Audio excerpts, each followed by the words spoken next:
Hola, ¿qué tal? Soy Marco Baldo, la foca leopardo, y en esta ocasión les voy a leer un relato de Jack London que se titula Encender una hoguera. Dice así. Echó una mirada atrás al camino que había recorrido. El yukón de una milla de anchura yacía oculto bajo una capa de 1 metro de hielo, sobre la que se habían acumulado otro tanto de nieve. Era un manto de un blanco inmaculado y que formaba suaves ondulaciones. Hasta donde alcanzaba su vista se extendía la blancura ininterrumpida, a excepción de la línea oscura que era el camino, la ruta principal que se prolongaba a lo largo de 500 millas hasta llegar a la orilla del mar de Bering. Pero todo aquello, la ausencia del sol en el cielo, el inmenso frío y la luz extraña y sombría que dominaba todo, no le produjo al hombre ninguna impresión porque era un recién llegado, un chechaqueo, y aquel era su primer invierno. Escupió en el suelo. Un chasquido seco, semejante a un estallido, lo sobresaltó. Escupió y de nuevo crujió la saliva en el aire, antes de que pudiera llegar al suelo. El hombre sabía que a 45 grados bajo cero la saliva cruje al tocar la nieve, pero en este caso había crujido en el aire. Indudablemente la temperatura era aún más baja. En cuanto al almuerzo, palpó el bulto que sobresalía bajo la chaqueta. Lo sintió en contacto con la piel desnuda. Aquel era el único modo de evitar que se congelara. Se sonrió ante el recuerdo de aquellas galletas empapadas de engrasa de cerdo que encerraban sendas lonchas de tocino frito. Se introdujo entre los gruesos abetos. El sendero era apenas visible. Había caído al menos medio metro de nieve desde que pasara el último trineo. Se alegró de viajar a pie y ligero de equipaje. De hecho, no llevaba nada más que el almuerzo envuelto en un pañuelo. Le sorprendió, sin embargo, la intensidad del frío. Sí, realmente hacía frío, se dijo. Pegado a sus talones, trotaba un perro esquimal. El clásico perro lobo de color gris y de temperamento muy semejante al de su hermano, el lobo salvaje.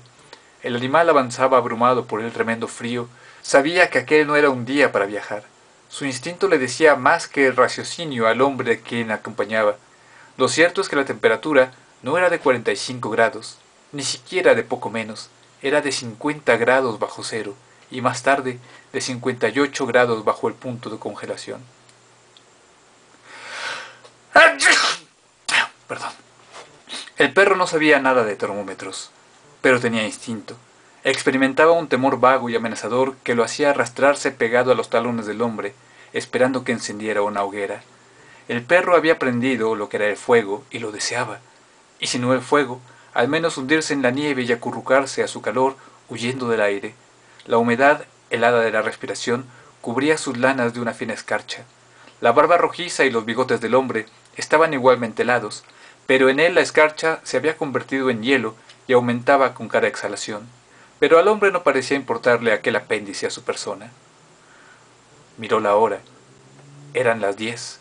Decidió que celebraría el hecho almorzando allí mismo. Cuando el hombre reanudó su camino, el perro se pegó de nuevo a sus talones, mostrando su desilusión con el caer del rabo entre las patas. La vieja ruta era claramente visible, pero unos 30 centímetros de nieve cubrían las huellas del último trineo. Ni un solo ser humano había recorrido en más de un mes el cauce de aquel arroyo prodigioso. Conforme avanzaba en su camino, se frotaba las mejillas y la nariz con el dorso de una mano enfundada en la manopla, pero en el instante en que dejaba de hacerlo, la nariz se le quedaba insensible. Estaba seguro de que tenía heladas las mejillas, pero al fin y al cabo tampoco era para tanto. ¿Qué importancia tenían unas mejillas entumecidas? Era un poco doloroso, es cierto, pero nada verdaderamente serio. Tenía especial cuidado en mirar dónde ponía los pies. El arroyo, el hombre lo sabía, estaba helado hasta el fondo, pero sabía también que había manantiales que brotaban en las laderas y corrían bajo la nieve y sobre el hielo del río. Mojarse los pies en aquella temperatura era peligroso. En el mejor de los casos, representaba un retraso, pues le obligaría a detenerse y a hacer una hoguera, y sacar sus mocasines y calcetines de lana. El perro no quiso adelantarse.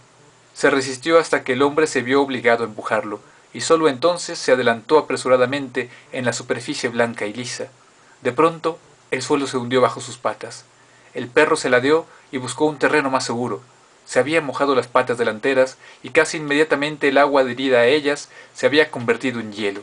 Sin perder un segundo, se aplicó a lamerse las pezuñas y luego se tendió en el suelo y comenzó a arrancar a mordiscos el hielo que se había formado entre los dedos. Así se lo dictaba el instinto. Permitir que el hielo continuara allí significaba dolor. El hombre se quitó la manopla y ayudó al perro a quitarse las partículas de hielo. Se asombró al darse cuenta de que en un minuto ya tenía los dedos entumidos. Se volvió a enfundar la manopla a toda prisa y se golpeó la mano con fuerza contra el pecho. A las 12, la claridad era mayor, pero el sol no se asomaba sobre el horizonte. El hombre llegó a la bifurcación. Estaba contento de la marcha que llevaba. Se desabrochó la chaqueta y sacó el almuerzo.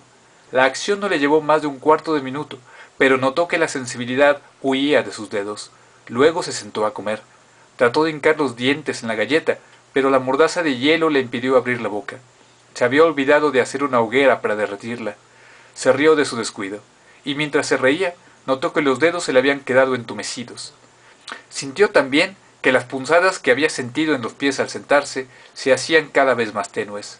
Dio una serie de patadas contra el suelo hasta que volvió a sentir las punzadas de nuevo. Aquel hombre del arroyo del sulfuro había tenido razón al decir que en aquella región el frío podría ser verdaderamente estremecedor, y pensar que cuando se lo dijo él se había reído. Sacó entonces los fósforos y comenzó a preparar una hoguera. A su calor se derritió la mordaza de hielo y pudo comerse las galletas. El perro se solazó al fuego y se tendió sobre la nieve a la distancia precisa para poder calentarse sin peligro de quemarse. Cuando el hombre terminó de comer, se puso las manoplas, se ajustó las orejeras y comenzó a caminar. El perro, desilusionado, se resistía a abandonar el fuego. Aquel hombre no sabía lo que hacía. Probablemente sus antepasados ignoraban lo que era el auténtico frío, pero el perro sí sabía. Sus antepasados lo habían experimentado y él había heredado su sabiduría. Él sabía que no era bueno ni sensato echarse al camino con aquel frío salvaje. Con ese tiempo, lo mejor era acurrucarse en un agujero en la nieve. Pero entre el hombre y el perro no había una auténtica compenetración. El uno era siervo del otro, y las únicas caricias que había recibido eran las del látigo.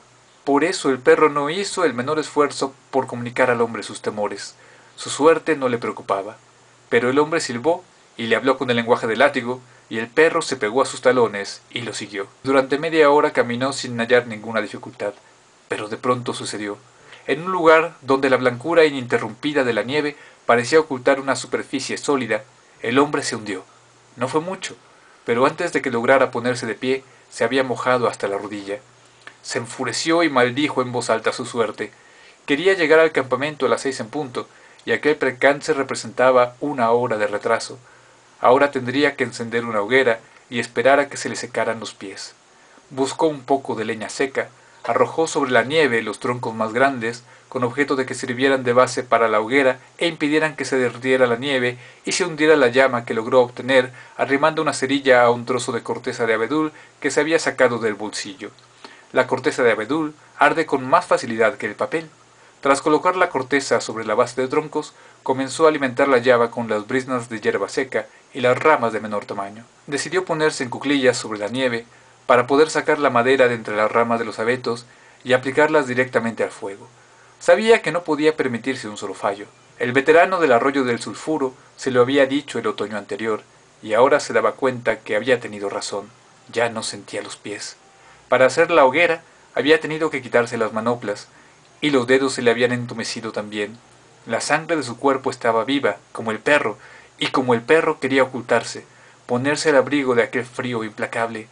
Mientras el hombre andaba, obligaba la sangre a circular hasta la superficie, pero ahora, aprovechando su inacción, ésta se hundía en los huecos más profundos de su cuerpo.